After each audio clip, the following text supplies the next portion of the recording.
क्यों इकट्ठा हो रही है?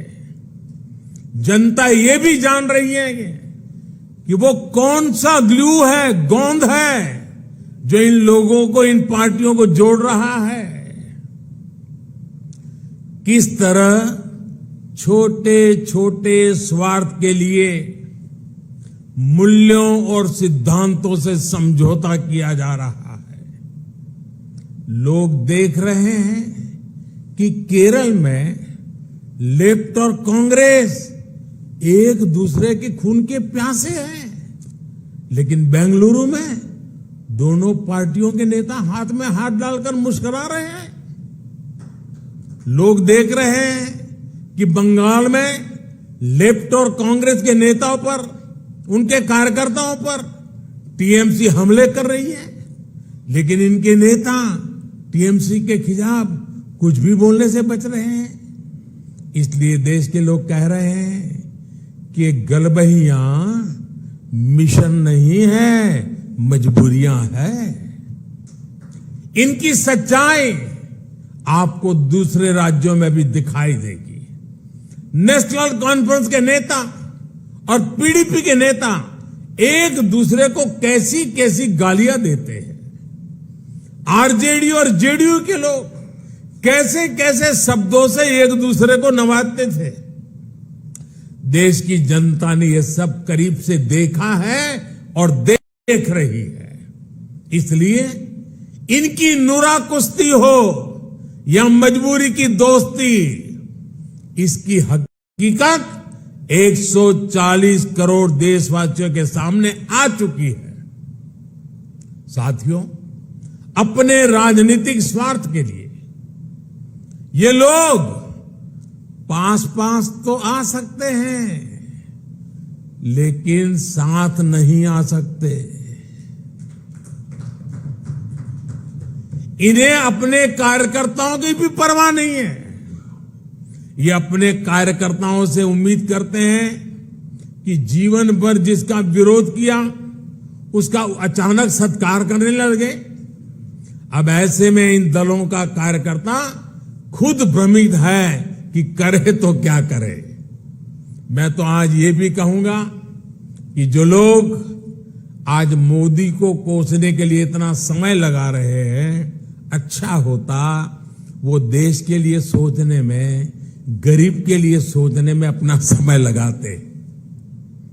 हम उनके लिए सिर्फ प्रार्थना ही कर सकते हैं। साथियों, 24 का चुनाव बहुत दूर नहीं है।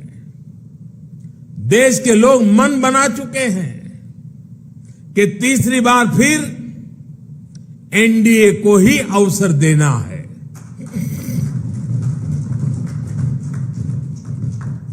देश का मन आप जानते हैं, लेकिन विदेश का मन भी बहुत कुछ संकेत दे रहा है।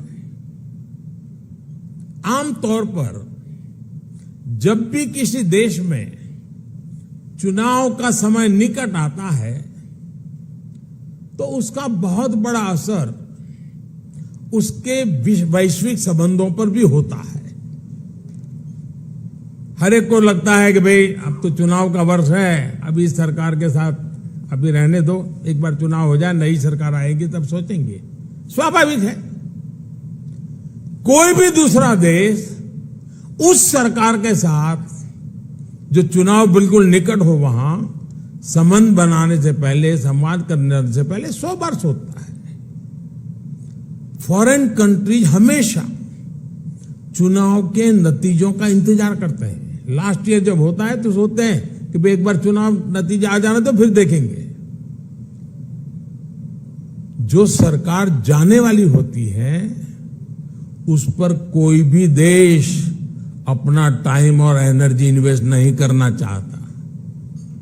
लेकिन इस समय भारत का मामला कुछ अलग है।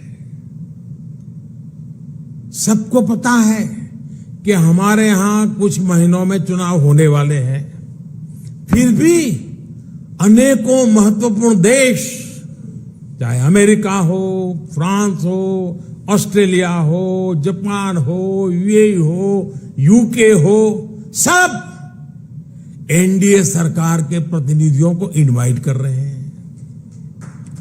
तमाम देश भारत को मान और सम्मान दे रहे हैं।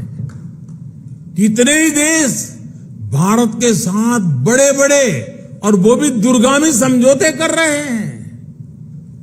ऐसा इसलिए क्योंकि वो भी जानते हैं कि भारत के लोगों का भरोसा एनडीए पर है। यह हमारी दूसरी बैठक है और बहुत प्रोडक्टिव काम हुआ आज, बहुत स्मूथली काम हुआ।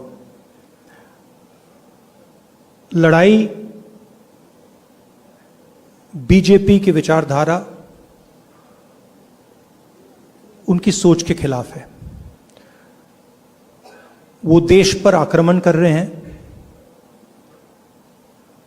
बेरोजगारी फैल रही है, देश का पूरा धन चुने हुए लोगों के हाथ में जा रहा है। और इसलिए जब हम डिस्कशन कर रहे थे, हमने अपने आप से सवाल पूछा, लड़ाई किसके बीच में है? ये लड़ाई ऑपोजिशन और बीजेपी के बीच में लड़ाई नहीं है। देश की आवाज को दबाया और कुचला जा रहा है। ये देश की आवाज के लिए लड़ाई है और इसीलिए ये नाम चुना गया, Indian national developmental inclusive alliance, मतलब इंडिया। लड़ाई एनडीए और इंडिया के बीच में है, नरेंद्र मोदी जी और इंडिया के बीच में है, उनकी विचारधारा और इंडिया के बीच में है। आप जानते हो, जब भी कोई हिंदुस्तान के सामने खड़ा होता है, इंडिया के सामने खड़ा होता है, तो जीत किसकी होती है? कहने की जरूरत भी नहीं है।